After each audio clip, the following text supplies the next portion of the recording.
Hello, সবাইকে স্বাগত আমার ভিডিওতে। চলো এখন আমি শুরু করি আমার পুরীর ডায়েরি।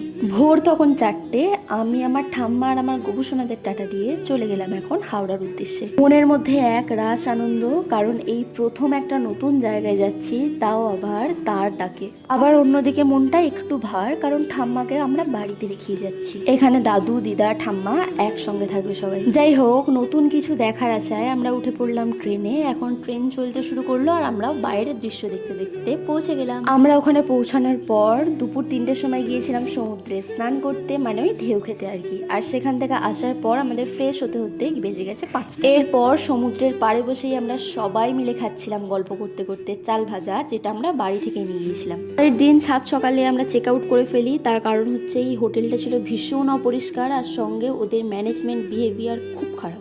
রুম না পেলেও চলবে, তবে দ্বিতীয়বার এই হোটেলে আর কখনো না।